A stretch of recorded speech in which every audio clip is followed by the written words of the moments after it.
Selamat datang kembali di pembahasan mendalam kita. Hari ini kita mau kupas topik yang rasanya makin relevan ya, soal ancaman digital. Betul. Tapi ini bukan cuma soal virus atau spam kayak dulu loh. Sekarang lebih canggih. Ada berita palsu, terus ada deepfake, Hmm. hal-hal yang bikin kita bingung mana yang asli, mana yang bohong. Dunia digital jadi kayak medan perang baru gitu ya buat kebenaran. Ya, bisa dibilang begitu. Nah, panduan kita kali ini dari materi presentasi judulnya Ancaman Digital, Menavigasi Realitas Palsu di Era Informasi.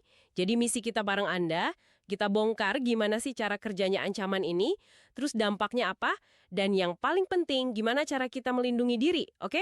Mari kita mulai bedah ya. Oke, dan mungkin perlu ditekankan di awal ya, lanskap ancamannya ini udah berubah banget. Kalau kita lihat dari materi itu, evolusinya signifikan loh. Oh iya, gimana tuh? Dulu kan kita mungkin lebih khawatir soal pencurian data ya, Ya, atau sistem dihack gitu. Sekarang, ancamannya lebih ke, ya fundamental, pencurian kebenaran. pencurian kebenaran. Menarik itu istilahnya. Iya, serangannya langsung ke persepsi kita, ke cara kita melihat dunia. Bisa mengikis kepercayaan kita ke institusi, bahkan martabat pribadi juga bisa kena. Jauh lebih personal dampaknya sekarang. Bener juga ya, materi kita ini juga ngerangkum evolusinya sih. Kayak tahun 90-an gitu, ancamannya ya paling virus, malware gitu-gitu kan. Ya, yang klasik lah ya. Masuk 2000-an ada Web 2.0, mulai muncul phishing, scam, penipuan identitas. Nah pas 2010-an ke atas, apalagi pas medsos booming, wah itu dia. Berita palsu skala besar, manipulasi opini, polarisasi. Makin kompleks. Kita hadapi deepfake, realitas sintetis. Ini yang di materi disebut pencurian kebenaran tadi ya. Betul. Ada kutipan bagus nih dari ahli keamanan digital di sumbernya. Ancaman digital telah berevolusi dari serangan terhadap sistem menjadi serangan terhadap persepsi dan kebenaran itu sendiri. Benar-benar pergeseran besar ya? Banget. Implikasinya ini gede loh. Teknologi yang harusnya kan nyambungin kita, malah bisa dipakai buat bikin realitas alternatif yang meyakinkan banget. Jadi kayak dunia paralel gitu ya? Bisa jadi. Dan ini bukan lagi cuma soal data hilang atau apa, tapi soal cara kita memahami realitas. Ditambah lagi kecepatan nyebarnya itu loh, lewat platform digital. Gila-gilaan. Iya, cepet banget ya. Makanya, ini benar-benar menekankan kalau pertahanan utama kita sekarang ya literasi digital sama kewaspadaan. Harus terus-terusan itu. Oke.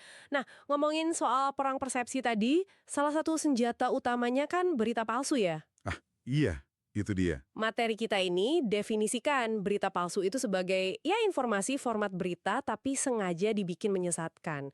Tapi yang bikin saya penasaran, kenapa sih kok bisa efektif banget nyebarnya? Nah, Di sini nih yang menarik banget. Sumber kita ini ngasih tahu trik psikologis di baliknya. betul, itu kuncinya. Ternyata berita palsu itu pinter banget ngebajak cara kerja otak kita loh. Dia manfaatin bias konfirmasi kita. Kecenderungan nyari yang cocok sama kita ya. Iya, kita kan cenderung nyari info yang sependapat sama kita. Terus dia juga mainin muatan emosi. Konten yang bikin marah, takut, itu kan lebih cepet di-share. Betul, lebih ngena. Dan satu lagi, fenomena echo chamber sama filter bubble. Kita jadi kayak terkurung di gelembung informasi kita sendiri, cuma dengerin yang itu-itu aja.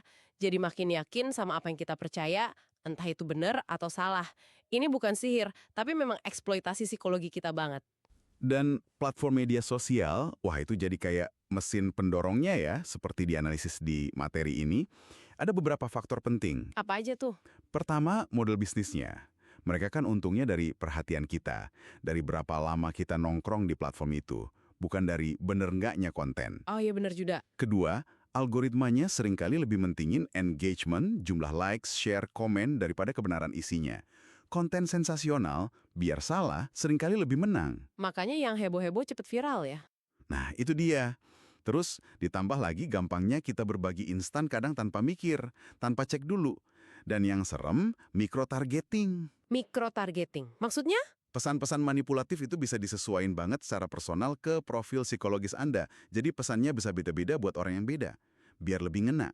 Wah, Kalau kita lihat gambaran besarnya, ya semua ini bikin lingkungan yang subur banget buat disinformasi tumbuh dan nyebar. Kayak, ya gitu deh, liar. Dampaknya juga bukan main-main ya, udah banyak contohnya. Sumber ini juga nyebutin beberapa.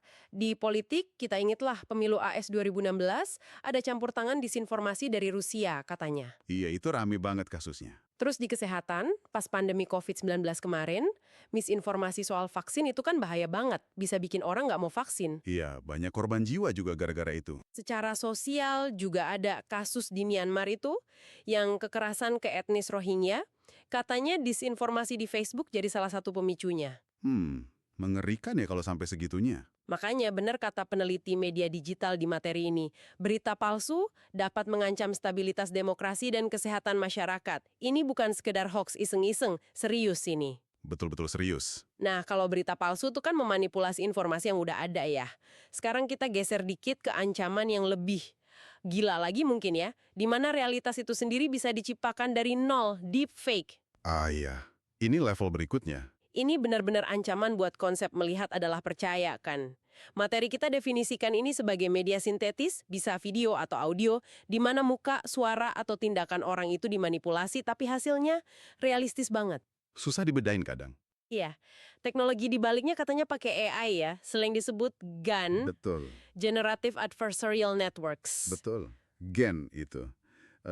Cara kerjanya unik sih. Gimana tuh? Coba jelasin simpelnya dong. Simpelnya gini, bayangin ada dua AI yang bertarung. Satunya namanya generator, tugasnya bikin gambar atau video palsu semirip mungkin sama asli. Oke. Satunya lagi namanya discriminator. Tugasnya nebak, ini asli apa palsu bikinan si generator. Nah, mereka ini dilatih bareng-bareng. Jadi kayak lomba nipu sama lomba deteksi gitu ya? Persis, si generator makin pinter nipu biar lolos dari diskriminator. Si diskriminator makin pinter deteksi biar nggak ketipu. Kompetisi ini yang bikin hasilnya jadi makin, nyaris sempurna. Mereka belajar detail banget. Tekstur kulit, pantulan cahaya di mata, gerakan otot muka, dari ribuan contoh data asli. Proses bolak-balik ini yang bikin susah dibedain. Wah, pinter juga ya AI ini. Pinter banget. Dan ini nyambung ke konsep menarik yang disebut liar's dividend. Liar's dividend, keuntungan pembohong gitu ya artinya. Iya, maksudnya gini, karena kita semua tahu deepfake itu ada dan makin canggih, kita jadi mulai ragu sama semua video atau audio, termasuk yang asli. Oh, jadi malah curigaan sama semuanya ya? Betul. Fondasi kita melihat adalah percaya, itu jadi goyah. Kita jadi mikir, ini beneran nggak ya? Jangan-jangan deepfake. Nah, keraguan ini ngasih keuntungan buat orang yang beneran bohong pakai cara konvensional sekalipun. Karena orang jadi lebih susah percaya bukti visual atau audio. Materi ini nyebut dari Stanford University, ini bisa goyangin fondasi epistemologi kita. Gimana cara kita tahu sesuatu itu benar? Dalam juga ya implikasinya. Udah ada contoh nyata dampaknya belum sih? Udah ada. Materi ini nyatat beberapa kasus. Di politik, misalnya, pernah ada video deepfake Presiden Ukraina Zelensky, seolah-olah nyerah. Itu kan tujuannya jelas, buat nurunin moral pasukan dan rakyatnya. Wah, bahaya banget itu buat kondisi perang. Banget. Di dunia bisnis juga ada. Penipuan pakai audio deepfake suara CEO, kerugiannya ratusan ribu dolar. Pelaku nipu karyawan buat transfer uang pakai suara palsu bosnya. Gila. Suaranya bisa mirip banget gitu ya? Rupanya bisa. Dan yang mungkin paling bikin resah, itu di level individu. Toko publik kayak Taylor Swift, atau banyak perempuan lain yang bukan toko publik juga, jadi korban pornografi deepfake non-konsensual. Iya, itu sempat rame banget ya. Ini benar-benar negesin peringatan dari Cyber Defense Magazine yang dikutip di materi. Potensi deepfake buat destabilisasi negara, memicu konflik, menyesatkan publik, itu sangat nyata. Oke, mari kita fokus sebentar ke salah satu bentuk deepfake yang paling personal dan merusak ini ya. Pornografi tiruan atau deepfake porn. Iya, ini aspek yang sangat gelap dari teknologi ini. Jadi ini AI dipakai buat nempelin muka orang ke konten porno tanpa izin orangnya kan? Ini udah masuk pelecehan visual dan seksual yang difasilitasi teknologi. Statistik di materi ini jujur bikin kaget sih. Angkanya tinggi ya? Tinggi banget. Disebutkan kalau 96% dari semua video deepfake di internet itu bentuknya pornografi non-konsensus. 96%. Gede banget. Ya, Ini nunjukin seberapa dominan penyalahgunaannya buat hal negatif ini. itu angka yang mengerikan sih. Dan dampaknya buat korban, seperti yang dijelasin di sumber, itu bisa, menghancurkan banget. Kita ngomongin soal trauma psikologis yang dalam. Pasti berat banget ya. Iya, rasa malu yang luar biasa, kecemasan, depresi, bahkan bisa sampai PTSD. Reputasi bisa hancur permanen. Kenapa? Karena konten kayak gini susah banget dihapus total dari internet. Sekali nyebar, ya udah, efeknya bisa seumur hidup. Itu yang bikin serem ya jejak digitalnya. Betul. Belum lagi potensi sextortion. Pemerasan pakai ancaman nyebarin di fake porn itu. Makin banyak caranya orang jahat beraksi ya. Iya. Dampaknya juga bisa ke karir, bisa kehilangan pekerjaan, terus isolasi sosial karena ada stigma. Sumber ini ngutip Departemen Keamanan Dalam Negeri AS, DHS. Mereka nyebut ini evolusi dari revenge porn. Tapi, Tapi, lebih gampang dibuatnya, lebih susah dilacak pelakunya, dan potensinya lebih merusak lagi. Ini jadi senjata baru buat pelecehan dan eksploitasi. ini juga pasti bikin pusing soal hukum dan etika ya. Oh jelas, seperti disinggung di materi juga. Teknologi larinya kenceng banget, regulasi sering ketinggalan. Iya, kayak kejar-kejaran ya. Korban jadi bingung mau lapor kemana, jalur hukumnya belum tentu jelas. Terus ada dilema juga, gimana nyiimbangin kebebasan berekspresi sama perlindungan korban. Belum lagi kalau pelakunya di negara lain, masalah yurisdiksi. Kompleks banget. Oke. Aduh, dengerin semua potensi ancaman ini rasanya kok agak pesimis ya. Pertanyaan pentingnya sekarang, jadi apa dong yang bisa Anda lakukan? Nah, itu dia. Jangan pesimis dulu. Sumber kita ini untungnya nekenin, gak ada suatu solusi ajaib. Kita perlu pendekatan berlapis-lapis buat bertahan. Mari kita coba urai ya lapisan pertahanannya. Setuju, harus multilapis. Lapisan pertama, dan ini mungkin yang paling dasar ya, pertahanan di level individu, kita sendiri. Ini intinya soal bangun literasi digital yang praktis. Kunci utama. Artinya apa sih? Pertama, biasain verifikasi fakta. Sebelum langsung percaya atau lebih parah lagi langsung share, coba berhenti dulu deh, cek silang infonya. Cari sumber lain yang independen. Bisa pakai situs cek fakta juga. Itu penting banget, jeda sejenak itu. Kedua, kritis sama sumber informasi. Siapa sih yang bikin konten ini? Media apa? Penulisnya siapa? Kapan dibuatnya? Ada agenda terselubung nggak? Kelihatan profesional nggak sumbernya? Pertanyaan-pertanyaan dasar tapi krusial. Ketiga, ya asah terus berpikir kritis. Kita harus sadar sama bias kita sendiri. Kita semua punya bias kan? Waspada juga kalau suatu info bikin kita emosi banget, marah banget, atau takut banget. Pertanyakan klaim yang terlalu heboh atau ekstrim. Jangan kebawa emosi sesaat ya. Iya. Nah, khusus buat deepfake, ada tambahan nih. Coba lakukan deteksi visual dasar. Emang makin susah sih, tapi kadang masih bisa kelihatan. Gimana caranya tuh? Perhatiin hal-hal nih. Misalnya pencahayaannya kok nggak pas antara muka sama badan. Bayangannya aneh. Gerakan bibirnya sinkron nggak sama suaranya. Orang di video kedip nggak? Kadang deepfake awal-awal lupa ngasih kedipan mata. Atau ada detail muka yang kelihatan blur atau nggak natural. Ini kewaspadaan dasar aja sih, tapi lumayan ngebantu. Oke. Jadi individu memang garda terdepan ya. Tapi itu kan baru satu lapis. Kewaspadaan individu itu fondasi. Tapi yang nggak cukup sendirian, Betul. Lapisan berikutnya apa? lapisan berikutnya itu teknologi. Industri teknologi juga nggak diam aja kok. Materi ini nyebutin beberapa pengembangan.